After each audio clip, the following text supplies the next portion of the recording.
के बाद एक बार फिर आप सभी का स्वागत है और इस वक्त की बड़ी खबर से आप सभी को रूबरू कराते चले। एमपी में सरकारी इंजीनियर पढ़ेंगे कंस्ट्रक्शन के नियम। इंजीनियर को पढ़ने होंगे नई तकनीकों के नियम। पीडब्ल्यूडी कराएगा सरकारी इंजीनियर के एग्जाम। तो 90 डिग्री पुल और इंदौर में जेड शेप ब्रिज के बाद एग्जाम। बता दें कि विभाग की परीक्षा पास करने के बाद ही पोस्टिंग होगी। एग्जीक्यूटिव इंजीनियर, असिस्टेंट इंजीनियर होंगे शामिल। डिप्टी इंजीनियर स्तर के लोग परीक्षा में शामिल होंगे। बड़ी खबर से आप सभी को रूबरू करा रहे हैं। तो एमपी में सरकारी इंजीनियर्स अब कंस्ट्रक्शन के नियम पढ़ेंगे। इंजीनियर को पढ़ने होंगे नई तकनीकों के नियम। और इसी पर ज्यादा जानकारी के साथ हमारी सहयोगी निहारिका शर्मा जुड़ चुकी हैं। सीधा रुख करेंगे हमारी सहयोगी की ओर। निहारिका, अब ये नियम पढ़ाने की बात कही जा रही है, जिस तरह से 2 मामले निकलकर सामने आए हैं, इसके लिए अब ये भी देखना होगा कि आखिर प्रक्रिया कितना समय लगेगा, क्या कुछ प्रक्रिया होगी? देखिए, बिल्कुल 15 अगस्त के बाद इस परीक्षा का आयोजन कराया जा रहा है, जिसके लेकर अब सारे इंजीनियर, सब इंजीनियर्स, उप यंत्रियों को इस मामले की जानकारी दे दी गई है और उन्हें बता दिया गया है कि अब उन्हें भी अपनी नई पोस्टिंग्स के पहले परीक्षा पास करनी होगी। पीडब्ल्यूडी इस परीक्षा का आयोजन जो है वह करा रहा है और ऐसे में 15 अगस्त तक का उन्हें समय दिया है। 15 अगस्त के बाद ये विभाग जो है परीक्षा लेगा और उस परीक्षा के नियम, परीक्षा के अनुसार ही ये तय होगा कि आगे आने वाले समय पर इन लोगों की परीक्षा कहाँ होगी। डिप्टी इंजीनियर स्तर के लोगों को इस पूरी परीक्षा में शामिल कराया जा रहा है और ये बताया जा रहा है कि किस तरह से ये जो जेड ओवर ब्रिज इन्होंने इंदौर में बनाया है, 90 डिग्रीज वाला ब्रिज इन्होंने भोपाल में बनाया है, उसे लेकर अब कदम लगातार उठाए जा रहे हैं। एनडीटीवी ने उस खबर को भी प्रमुखता से दिखाया था और उसके बाद से लगातार इस मामले में एक्शन लिए जा रहे हैं। और अब एक सबसे बड़ा एक्शन ये है कि अब नई पोस्टिंग के पहले सारे इंजीनियर्स को अपनी एग्जाम पास करनी होगी, अपना पद जो है वो निश्चित करना होगा और बताना होगा कि वे लोग कितने ज्यादा पढ़े लिखे हैं, जिसके अनुसार उन्हें जिम्मेदारी के काम दिए जाएंगे और साथ ही में उन्हें ये भी पोस्टिंग दी जाएगी कि अब अगला काम उन्हें कहाँ करना है। देखिए, जिस तरह के लगातार सड़कों के निर्माण हो रहे हैं, फिर चाहे ग्वालियर में देखो, चाहे भोपाल में देखो, इंदौर में देखो, जहां जहां गड्ढे हो रहे हैं, और उसके बाद पीडब्ल्यूडी मंत्री का ये बयान आ रहा है कि सड़कें हैं तो गड्ढे तो होंगे ही। ब्रिज को लेकर निर्माण जब बात सामने आ रही तो फिर एक दूसरे के ऊपर वार पलटवार का सिलसिला जारी हो जाता है। तो इन्हीं सारी चीजों को देखते हुए और इसी के मद्देनजर अब ये फैसला लिया जा रहा है कि आने वाले समय में पहले सारे सब जो डिप्टी इंजीनियर्स हैं उनके पद पर एग्जाम ली जाएगी। इतना ही नहीं, डिप्टी इंजीनियर्स तक की बात नहीं थमेगी, इंजीनियर्स को भी इस पूरी परीक्षा में शामिल किया जाएगा, लेकिन वे लोग सिर्फ पढ़ेंगे, उन लोगों से सिर्फ पढ़ाई की बात की जाएगी और जितने भी डिप्टी इंजीनियर्स हैं उन सभी लोगों को परीक्षा में शामिल किया जाएगा। 15 अगस्त के बाद ही परीक्षा होगी। परीक्षा के जब सारे नतीजे सामने आएंगे, उस नतीजों के अनुसार उनकी नई पोस्टिंग होगी और जिम्मेदारियां तय की जाएगी। बिल्कुल निहारिका, क्योंकि परीक्षा होगी, परीक्षा के बाद फिर जो पास होने का जो क्राइटेरिया होता है वो क्या कुछ तय किया गया है? देखिए, पास होने का क्राइटेरिया साफ है। अगर तो आपने सारे परीक्षा के जो सवाल है उसे उसका जवाब सही दिया है, अगर जो इंजीनियर्स एक्सपेक्ट कर रहे हैं वो जवाब सही है, कई सारे ऐसे सवाल होंगे जो गुणवत्ता के ऊपर होंगे, कई ऐसे होंगे जो शेप्स के अनुसार होंगे, तो इन सारी चीजों को लेकर जो कोर्स इनका होगा उसके अनुसार ये तय किया जाएगा कि कौन पास है कौन नहीं। अगर आप फेल है तो फिर शायद दोबारा एग्जाम भी हो सकती है या फिर इन लोगों को उस वक्त के लिए स्टैंड बाय पे रखा जाए। लेकिन बाकी जितने भी इंजीनियर जो पास होंगे, जितने नंबर से पास होंगे उतनी बेहतर जिम्मेदारी तय की जाएगी, जितने कम नंबर से होंगे उतनी कम उन्हें जिम्मेदारियां दी जाएगी और उन्हें सुधार के लिए मौका भी दिया जाएगा। तो फिलहाल हमारे पास जितनी जानकारी है उसके अनुसार डिप्टी इंजीनियर्स तक के सारे लोगों को परीक्षा देनी होगी। परीक्षा के अनुसार उन लोगों की नई जिम्मेदारी तय होगी और ये जानने को मिलेगा कि उनकी नई पोस्टिंग कहां की जाएगी। बिल्कुल, कुल मिलाकर देखा जाए तो रोड और सड़क सुधार के लिए अब नियम जो तय किए गए हैं उसके लिए परीक्षा सबसे पहले पास करनी जरूरी है। जब परीक्षा में सुधार होगा उसके बाद ही सड़क में सुधार होगा। बहरहाल निहारिका, बने रहिएगा, खबरों की अपडेट्स आगे भी आपसे लेते रहेंगे। इसी बीच बड़ी खबर है, आज से एमपी सीएम मोहन यादव का विदेश दौरा है। आज दिल्ली से दुबई के लिए रवाना होंगे सीएम डॉक्टर मोहन यादव। बता दें कि दुबई में कई कार्यक्रमों में शामिल होंगे मुख्यमंत्री। तो ब्रांड मध्य प्रदेश कार्यक्रम से शुरुआत की जाएगी। प्रवासी भारतीयों से संवाद करेंगे सीएम डॉक्टर मोहन यादव। सांस्कृतिक कार्यक्रमों में भी हिस्सा लेंगे मुख्यमंत्री। उद्योग प्रतिनिधियों के साथ निवेश संवाद भी किया जाएगा। तो बड़ी खबर से आप सभी को रूबरू करा रहे हैं और ये दौरा अपने आप में भी बेहद महत्वपूर्ण माना जा रहा है। ऐसे में ज्यादा जानकारी के साथ हमारी सहयोगी निहारिका लगातार जुड़ी हुई है। निहारिका, ये दौरा आखिर कितना ज्यादा महत्वपूर्ण और क्या कुछ प्लान है? देखिए, जो मुख्यमंत्री डॉक्टर मोहन यादव है लगातार इस प्रयासों में जुड़े हुए हैं कि मध्य प्रदेश में ज्यादा से ज्यादा निवेश आ सके। अब उसी के चलते उन्होंने अपना दुबई दौरा रखा है। आज दिल्ली से दुबई के लिए रवाना होंगे। सबसे पहले पहला वहां पर प्रदेश का डंका वो बजाएंगे और उस दौरान ही इस पूरे की शुरुआत होगी। मध्य प्रदेश के साथ ही में इस पूरे कार्यक्रम की शुरुआत होगी। मध्य प्रदेश के जितने भी वहां पर आयोजन होने हैं उसे लेकर जिम्मेदारी के कारण आने वाले समय में किस तरह से मध्य प्रदेश में बेहतर निवेश आ सकते हैं। जिस तरह के निवेश आएंगे उसके अनुसार ही ये तय किया जाएगा कि किस तरह से काम किया जा रहा है और कितना काम और बेहतर हो सकता है। हम लोगों ने जैसे देखा आज से जब दिल्ली से वे दुबई के लिए रवाना होंगे तो दुबई में जाने के बाद सबसे पहले मध्य प्रदेश का ही कार्यक्रम आयोजित होगा। मध्य प्रदेश के कार्यक्रम के बाद ये आने वाले सांस्कृतिक कार्यक्रमों में शामिल होंगे। 13 से 19 मई का ये दौरा है, तो इस दौरान भी वहां पर मौजूद निवेशकों से भी मिलेंगे और ये कोशिश करेंगे कि मध्य प्रदेश में ज्यादा से ज्यादा निवेश आ सके। ब्रांड मध्य प्रदेश का कार्यक्रम जो है उससे शुरुआत होगी और उसके बाद ही सारे प्रवासी भारतीयों से वे संवाद भी करेंगे। वो बताएंगे कि मध्य प्रदेश में क्या कुछ खास है, इतने सारे समिट्स हुए थे उसे लेकर क्या कुछ बदलाव देखने को मिले हैं,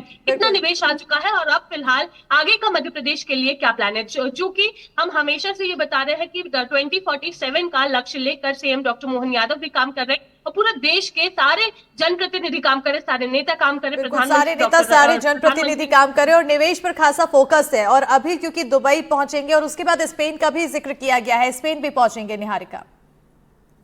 जी बिल्कुल, स्पेन भी पहुंचेंगे। वो सबसे पहले दुबई जा रहे हैं। दुबई में जितने भी कार्यक्रम हैं उन सभी में शामिल होने के बाद वे स्पेन जाएंगे और स्पेन में भी इसी तरह के कार्यक्रमों में शामिल होंगे और कोशिश किया जाएगा कि मध्य प्रदेश का जितना भी नाम है उसे पूरा कराया जा सके। मध्य प्रदेश के जो एक्सपेक्टेशंस है निवेश को लेकर वो सारे निवेश उन्हें मिल सके। प्रवासी भारतीयों से जगह जगह पर संवाद करेंगे और बताएंगे कि मध्य प्रदेश अभी कितना आगे बढ़ चुका है टेक्नोलॉजी के वाइज, या फिर कोई और ऐसे मापदंड है जिसे लेकर नब्ती की जा रही है ताकि ये पता लगाया जा सके कि आने वाले समय में मध्य प्रदेश को और कितना आगे बढ़ाया जा सकता है। 5-5 साल की ड्यूरेशन लेकर मध्य प्रदेश को आगे बढ़ाने का काम किया जा रहा है, फिर चाहे वो इंफ्रास्ट्रक्चर को लेकर हो, टेक्नोलॉजी को लेकर हो।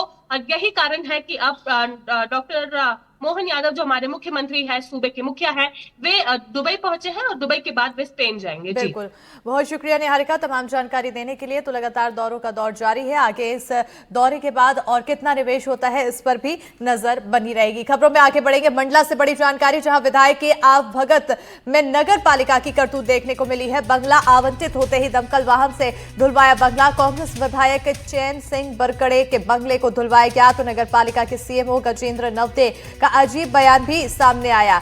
उन्होंने कहा है कि काम नहीं था इसलिए दमकल वाहन भेज दिया। तो बड़ी खबर से आप सभी को रूबरू करा रहे हैं, जहां मंडला से ये बड़ी जानकारी सामने आई है। विधायक के आवभगत में नगर पालिका की एक करतूत सामने आई है, तस्वीरें भी आप देख सकते हैं।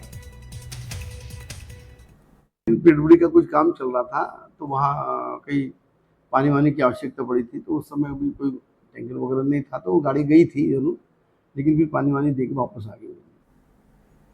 और अब बड़ी खबर ग्वालियर से, जहां बिजली के तार डालने पर विवाद, दो गुटों में जमकर चले लाठी डंडे, दोनों तरफ से जमकर किया वार तो पलटवार भी देखने को मिला है। बता दें कि गांव में भारी संख्या में पुलिस बल तैनात किए गए हैं। ग्वालियर के टिहोली गांव का पूरा मामला है। ग्वालियर के टिहोली गांव में ट्रांसफार्मर से बिजली के तार डालने को लेकर विवाद हो गया। इसके बाद दोनों तरफ से जमकर लाठी डंडे चले हैं। बताया जा रहा है कि यहाँ ट्रांसफार्मर से बिजली के तार डालने को लेकर पहले हंगामा हुआ और फिर दोनों तरफ से लाठी डंडे चलने लगे। विवाद इतना बढ़ गया कि सिर्फ पुरुष ही नहीं बल्कि महिलाएं भी लाठी डंडे लेकर मोर्चे पर उतर गई।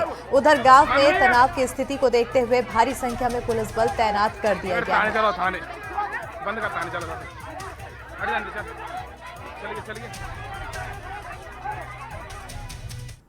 और अब अगली बड़ी खबर भिंड से है, जहां परीक्षार्थी को थप्पड़ मारने का मामला सामने आया। पीड़ित छात्र ने की एनडीटीवी से बातचीत, मेरा पक्ष नहीं सुना क्या परीक्षार्थी ने कहा। भिंड कलेक्टर ने परीक्षार्थी को मारे थे थप्पड़ तो नकल के शक में छात्र से की थी मारपीट। थप्पड़ मारने का वीडियो सामने आया है। हालांकि ये वीडियो पुराना बताया जा रहा है, लेकिन अब इस वीडियो आने के बाद ही अब काफी सवाल यहां पर पैदा हो रहे हैं। भिंड के कलेक्टर संजीव श्रीवास्तव ने परीक्षार्थी को थप्पड़ मारा, जिसका वीडियो अब सामने आ चुका है। ये वीडियो 3 महीने पहले का बताया जा रहा है। जानकारी के मुताबिक कलेक्टर को छात्र पर नकल करने का शक हुआ और कलेक्टर ने छात्र को सीट से उठाकर मारपीट की और उसके बाद परीक्षा केंद्र के ऑफिस में भी थप्पड़ जम दिया। वहीं बताते चले कि वीडियो में देखने वाले छात्र का नाम रोहित राठौर है। एनडीटीवी की टीम ने छात्र रोहित राठौर से बातचीत की है। पूरे मामले पर बातचीत कर जाने की कोशिश की कि आखिर क्या थी इस पूरे मामले के तहत। पता है क्या वजह थी, क्यों मारा था? आपको कलेक्टर? मेरे पास पेपर नहीं निकला था, तो सर ने मेरे को किस चीज़ का पेपर था आपका? मेरा पेपर था फिजिक्स का, बीएससी सेकंड ईयर का। फिर तो क्या हुआ? मैं टॉयलेट से आया तो मेरे को एग्जाम वो पेपर नहीं मिला, तो मैंने सर से भी बोला। तब तक इतने में कलेक्टर साहब आ गए। कलेक्टर साहब चेकिंग करने लगे, रूम में सारे में देखने लगे, तो एक बच्चे पे डबल पेपर निकल गए, तो उसको ले जाकर नीचे बैठा दिया। फिर मेरे को देखा तो मेरे पास एग्जाम वो पेपर नहीं था मेरे पास, तो सर ने कॉलर पकड़ी, कॉलर पकड़ते हुए उठाया और मेरे को ले गए, तो बाहर 2 थप्पड़ दिए। फिर नीचे ले जाकर वो गार्ड साहब से बोला देखना ये भाग ना जाए लड़का, तो मैं नीचे ले जाकर वो गार्ड साहब ने बैठा दिया। तो कलेक्टर साहब ऊपर से आए गुस्से में, मेरे कान में बहुत तेज खींच के थप्पड़ मारा। तो थप्पड़ मारा था, कोई तकलीफ वगैरह हुई या परेशानी? तकलीफ या कान में दर्द होने लगा, तो मेरा खुद का मेडिकल है महंगाओं में, तो मैंने पापा से बोला पापा ऐसी ऐसी बात है, तो पापा ने बोला कुछ नहीं रहने दो, तो पापा ने दवाई दे दी थी फिर मुझे। अच्छा, एंटीबायोटिक। कलेक्टर के साथ जो मौजूद थे, जो उनका जो गनर थे, उन्होंने कोई बदतमीजी रखी? नहीं, उन्होंने कुछ नहीं बोला था, बस कलेक्टर साहब ने हाथ उठाया था। हाँ। तो बता रहे और भी छात्रों के साथ मारपीट की? नहीं, और किसी के मारपीट किसी ने की थी, वो छुट्टी हो गई थी तब तक। हमारे साथ जो मौजूद थे रोहित राठौर नाम है इनका, और इनका कहना है कि जो इस टाइम पे जो कलेक्टर महोदय जब चेकिंग के लिए आए थे, तब उनके पास जो क्वेश्चन पेपर था तब मौजूद नहीं था उनके पास, जबकि उनका पेपर उड़ गया था कहीं। इस कारण से इतनी सी बात को लेकर भिंड कलेक्टर ने इनके जैम को थप्पड़ बरसाए, और इतना ही नहीं, इनके थोड़ा चोटें भी आई थी, कान में भी थोड़ा, डॉक्टर को दिखाया है, और काफ़ी अब तो उनकी स्थिति ठीक है। मैं इनसे दिलीप सोनी, NDTV। और बढ़ेंगे आगे अगली बड़ी खबर सागर से, जहां मलाथौन में पिता ने काटे बेटी के हाथ। पिता ने कुल्हाड़ी से काटे दोनों हाथ। मामूली विवाद के बाद काटे हाथ बेटी को जिला अस्पताल में भर्ती करवाया गया है। पुलिस ने आरोपी पिता को हिरासत में लिया। पारिवारिक विवाद में किया हमला। सागर के मलाथौन में एक पिता ने मामूली पारिवारिक विवाद में पिता ने बेटी के दोनों हाथ काट दिए। पिता ने कुल्हाड़ी से हमला कर बेटी के दोनों हाथ काट दिए। बेटी को घायल हालत में जिला अस्पताल में भर्ती कराया गया, जहां बेटी की हालत नाजुक बनी है। पुलिस ने मामले में आरोपी पिता को गिरफ्तार कर कोर्ट में पेश किया है, जहां से कोर्ट ने आरोपी पिता को जेल भेज दिया है।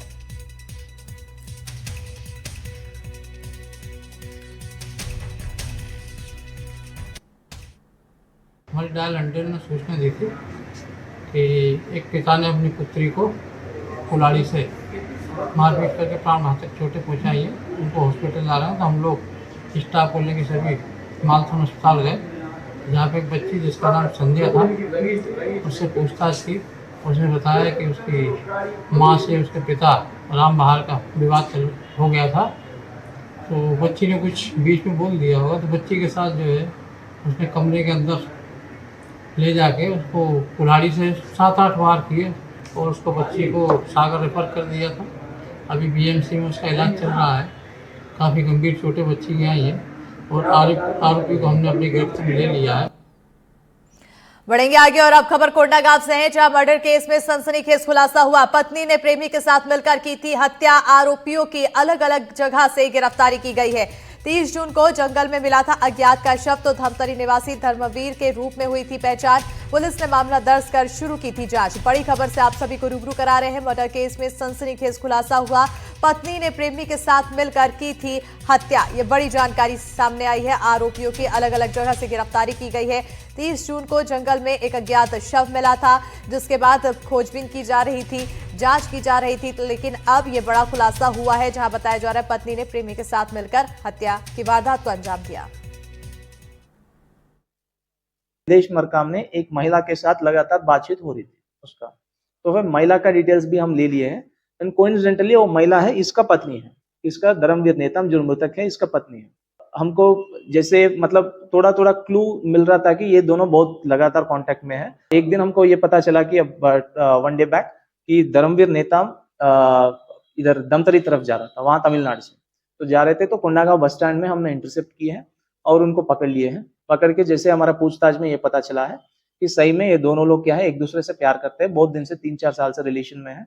एंड ये लोग क्या है, ये धर्मवीर नेताम और उनका पत्नी जो है उसका रवीना नागरची उसका नाम है, वो दोनों मिलके धर्मवीर नेताम को रास्ता से हटाने की कोशिश की है।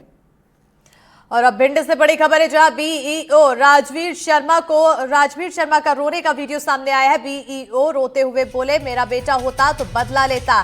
बीजेपी मंडल अध्यक्ष पर थप्पड़ मारने का आरोप है। मंत्री राकेश शुक्ला की मौजूदगी में थप्पड़ मारा कहते हुए नजर आए। हर महीने 20,000 रुपए मांगने का आरोप लगाया है। कॉलेज में मौजूद छात्रों ने शांत करवाया। गुरु पूर्णिमा के दिन हुई थी घटना। तो भिंड के मेहगांव ब्लॉक के शिक्षा अधिकारी राजवीर शर्मा के रोने का वीडियो सामने आया है, जिसमें वो रोते हुए बोलते नजर आए हैं कि मेरा बेटा होता तो बदला लेता। इस दौरान वहां मौजूद छात्रों ने उन्हें शांत करवाया। वीईओ राजवीर शर्मा ने आरोप लगाया कि बीजेपी मंडल अध्यक्ष नीरज शर्मा ने मंत्री राकेश शुक्ल के सामने उनको थप्पड़ मारा। शिक्षा अधिकारी ने बीजेपी मंडल अध्यक्ष पर आरोप लगाया कि वो हर महीने 20,000 रुपए रंगदारी की मांग करते हैं। वहीं गुरु पूर्णिमा के दिन की ये पूरी घटना बताई जा रही है। हम भी तो आपकी लड़की है ना।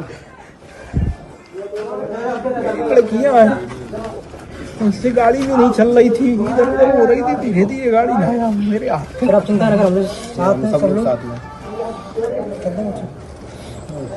हम भी तो आपकी लड़की है ना। लड़कियां हैं, उससे गाड़ी भी नहीं चल रही थी, इधर उधर हो रही थी, धीरे धीरे गाड़ी ना मेरे हाथ में। आप चिंता न करो, साथ में सब लोग साथ में। तो सुना आपने जहां पर रोते हुए शिक्षा अधिकारी राजवीर शर्मा नजर आए हैं। भिंड के मेहगांव ब्लॉक के शिक्षा अधिकारी राजवीर शर्मा है, जिनका रोने का वीडियो सामने आया है।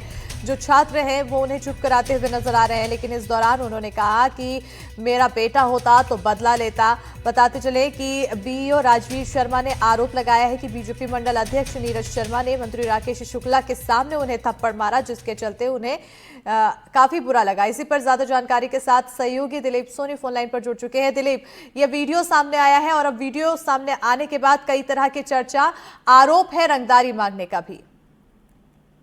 जी बिल्कुल, जिस तरह से जो मेहगांव के जो बीईओ है राजवीर शर्मा, उनका जो वीडियो है सोशल मीडिया पर काफी जमकर वायरल हो रहा है। वीडियो 3 दिन पुराना बताया जा रहा है। जो बीईओ है उनका कहना है कि जिस तरह से वो काफी फवक के रोते हुए जिसका वीडियो है वायरल हो रहा है, उसमें एक का कहना है कि जिस तरह से उनके साथ जो मारपीट की गई है, अगर उनका जो बेटा होता तो इसका जो बदला जरूर लेता। वहाँ मौजूद जो छात्र थे उन्होंने भी उन्हें आश्वासन दिया कि आप चिंता ना करें, आपके अगर कोई बात होती तो हम आपके लिए तैयार खड़े हुए हैं। लेकिन ये पूरी घटना बता रहे हैं कि जो गुरु पूर्णिमा के दिन एक सीएम राइट जो स्कूल है उसमें पूरा एक आयोजन किया गया था। इसमें मंत्री राकेश शुक्ला को ही बुलाया गया था। उसमें जो बीजेपी की जो मंडल जो अध्यक्ष है उन पर आरोप है। उनका कहना है कि जो उनका बीजेपी का कहना है कि अनैतिक काम करवाने के लिए दबाव बनाते थे। जब उसने मना कर दिया तो उन्होंने 30,000 रुपए हर महीना देने का, टेरर टैक्स वसूलने का उन्होंने कई धमकियां भी दी थी, वसूलने के लिए उन्हें बोला था, लेकिन जो नहीं दिया तो इसका बदला लेने के लिए उन्होंने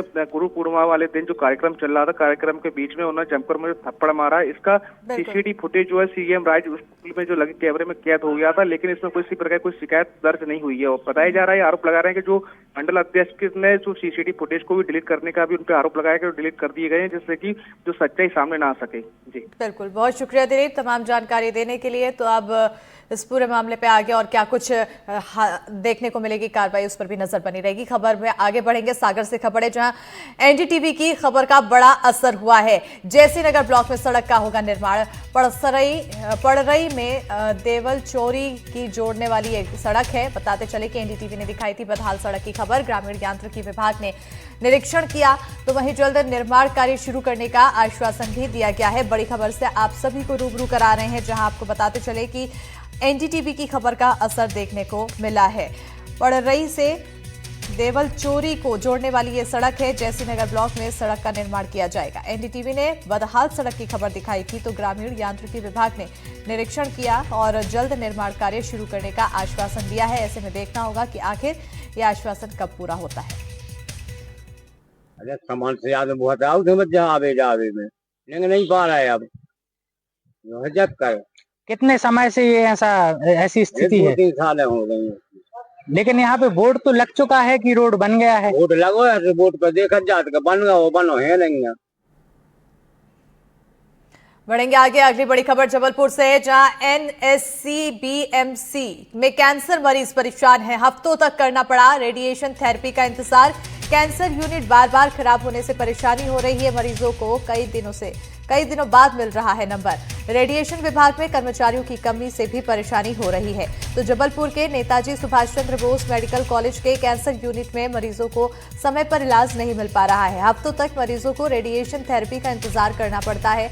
एकमात्र कैंसर यूनिट बार बार खराब होती है, जिससे मरीजों को कई दिनों बाद नंबर मिल रहा है, जिसकी वजह से उनका इलाज लंबा खिंच रहा है। कई बार मरीजों को शहर के बाहर भी इलाज के लिए जाना पड़ता है। इसके अलावा टेक्नीशियन अन्य विभागों में अटैच कर दिए गए हैं, जिससे रेडिएशन विभाग में कर्मचारियों की भी कमी हो गई है।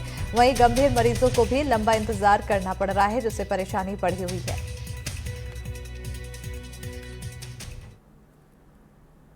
भीड़ भाड़ रहती है तो सबका नंबर, क्या बोलूँ, सबका नंबर एक सा रहता है। जब मेरा नंबर आएगा तो मेरे ऊपर रहता है ना।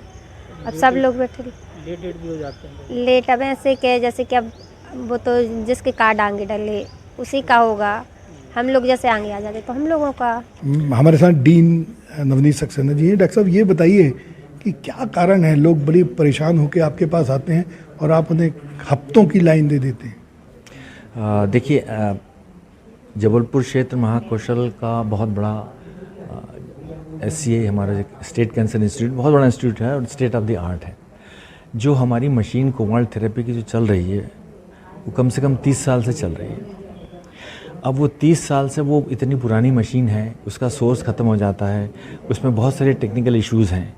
तो अभी हमारा सोर्स हमने ख़रीद लिया है। अब सोर्स आने में टाइम लगता है और उसको इंजीनियर भी आया है, तो वो मैं बिल्कुल ये मान रहा हूँ कि टाइम टू टाइम वो ख़राब होती रहती है। लेकिन हम जितनी जल्दी हम प्रयास करेंगे उसको सुधरवाने का, उतनी जल्दी बिल्कुल हमारी मशीन सुधरती है और फिर जो है वो वेटिंग डेफिनेटली कम होती है। इसका एक उपाय मैंने अभी निकाला है। एक मैं अभी CSR में किसी बैंक से मैं कॉन्वर्सेशन में हूँ और मैं उनसे बिल्कुल हूँ। उन्होंने मुझे प्रॉमिस किया है कि एक नया कोबाल्ट मशीन मुझे मिलेगी, तो आने वाले समय में ये जो समस्याएं रहती हैं वेटिंग वाली वो समाप्त हो जाएगी। कितने की कोबाल्ट मशीन होती है डॉक्टर साहब नॉर्मली? कोबाल्ट मशीन जहाँ तक मुझे मेरा मानना है वो 2-3 CR की मशीन रहती है और उसका इंस्टॉलेशन हमारे पास सारी सुविधाएं, सिर्फ हमको मशीन चाहिए और मैं CSR कराने की कोशिश कर रहा हूँ।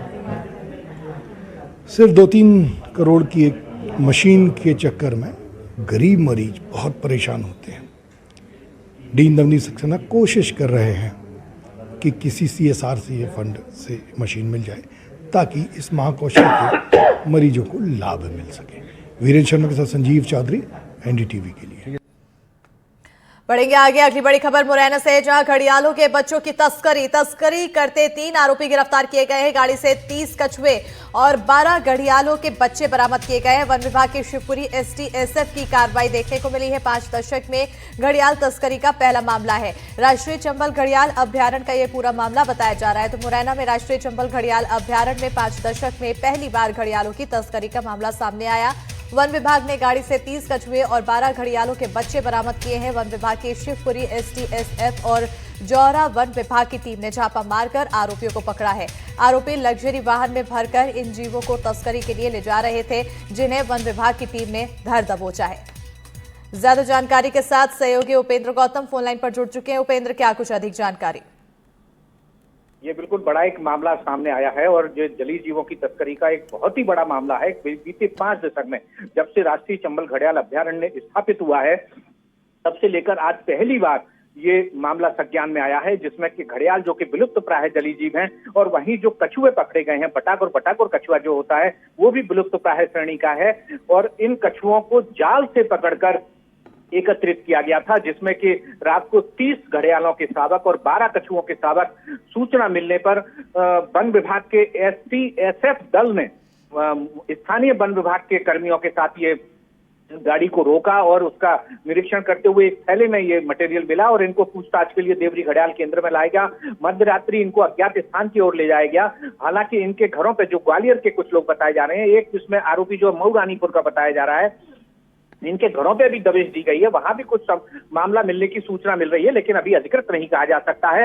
लेकिन ये बिल्कुल तय माना जा रहा है कि बीते 5 दशक में राष्ट्रीय चंबल घड़ियाल अभ्यारण्य में विलुप्त प्राय जलीय जीवों का संरक्षण हो रहा है और इसमें इतने बड़े पैमाने पर जो तस्करी है, ये एक बड़ा मामला है, एक राष्ट्रीय स्तर का मामला बताया जा रहा है। और इन तीनों तस्करों से वन विभाग का दल पूछताछ कर रहा है कि इन कछुओं का, इन घड़ियाल शावकों का वो क्या उपयोग करते थे, क्या दवाई में उपयोग करते थे या फिर कहीं जाके बेचते थे इनको। लेकिन अभी तक इस स्थिति की खबरें बाहर नहीं आ पाई हैं कि इनका उपयोग क्या किया जा रहा है। लेकिन पूछताछ में ये जरूर सामने आया है कि ये जो चूंकि इन शावकों के साथ साथ जाल मिला है और जाल से इनको पकड़ना बताया जा रहा है, और इसमें मध्य प्रदेश के साथ साथ राजस्थान के भी कुछ लोग सम्मिलित बताए जा रहे हैं। वन विभाग ने प्राथमिकी सूचना दर्ज कर ली है और आगे की कार्रवाई इनके विरुद्ध आगे की कार्रवाई पर है। नजर बनी रहेगी। बहरहाल बहुत शुक्रिया तमाम जानकारी देने के लिए उपेंद्र। खबरों में आगे बढ़ेंगे। जशपुर से अगली बड़ी खबर है, जहां म्यूल अकाउंट से ठगी पर एक्शन लिया गया है। पुलिस ने 2 साइबर ठगों को गिरफ्तार किया। खाते में हुई थी 1 लाख रुपए की ट्रांजैक्शन। पुलिस ने मामला दर्ज कर आगे की जांच शुरू कर दी है। बड़ी खबर से आप सभी को रूबरू करा रहे हैं जशपुर से। ये बड़ी खबर है, म्यूल अकाउंट से ठगी पर एक्शन लिया गया। पुलिस ने 2 साइबर ठगों को गिरफ्तार किया है। खाते में 1 लाख रुपए की ट्रांजैक्शन हुई थी, तो वहीं पुलिस ने मामला दर्ज कर लिया है। आगे की कार्रवाई लगातार जारी है।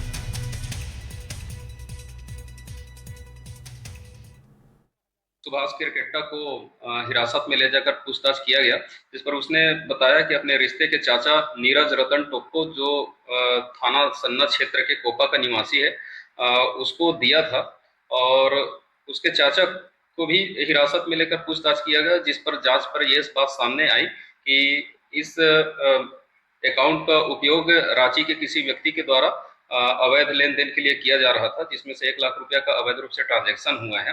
दोनों आरोपियों के विरुद्ध पर्याप्त साक्ष्य पाए जाने पर विधिवत गिरफ्तारी की गई है।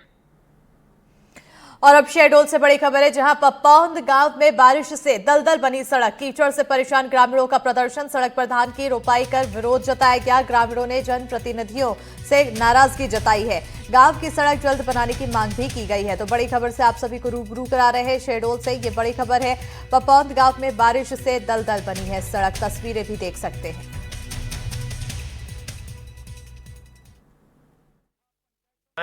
विधायक जी को आवेदन दिया, सांसद जी को दिया, कई बार आवेदन किया, निवेदन किया, विनती किया, लेकिन मेरे को बोल दिया जाता है कि 2 महीने बाद रोड बनेगी, कल से काम बने लगेगा। सचिव बोल रहे हैं, सरपंच बोल रहे हैं, लेकिन आज तक इसमें जब से भारत देश स्वतंत्र हुआ तब से इस रोड में आज तक काम नहीं लगाया गया। एक टाली मुरुम नहीं डाली गई। यहाँ के लोग मर रहे हैं, गिर जाते हैं, एक्सीडेंट हो जाता है, बड़े बड़े गड्ढा हैं। इसलिए हम लोग ने आज रोपा लगा कर ताकि हमारा सुना जाए, ताकि हमारा सुना जाए। सुनो विधायक, तुम हमारे गांव घर के है, ऐसे हम तो ही वोट देने, हम वह सोचन कि अब तुम हमारे क्षेत्र के, हमारे गांव घर के है, ऐसे तो ही वोट देने। सड़क देखा तुम आज तक आए नहीं है, उतर तो बस मेन जगह में बैठते हैं बस। अब दोबारा ना सोचा कुर्सी में बैठेगा।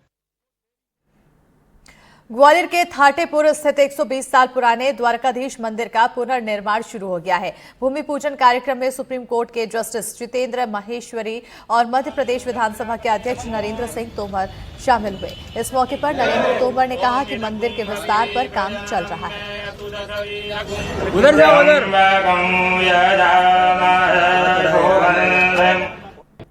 इस पूरे परिक्षेत्र में एक अभाव दिखने लगा था कि कोई भी ऐसा सार्वजनिक स्थान नहीं था जहां 1000-2000 लोग बैठकर कोई धार्मिक कार्यक्रम कर सकें या सार्वजनिक कार्यक्रम कर सकें। उसके लिए एक बड़ा सभागार बनाने का फैसला मंदिर समिति ने किया। आज उसका शिलान्यास संपन्न हुआ है। मैं मंदिर समिति को हृदय से बहुत बधाई देता हूं कि उन्होंने ये बड़ा प्रकल्प लिया है और जिस प्रकार की कल्पना मंदिर के विस्तार की दृष्टि से समिति ने बनाई है, मैं समझता हूं जब वो पूर्ण होगी तो यह जगह एकदम स्वर्ग कहलाएगी।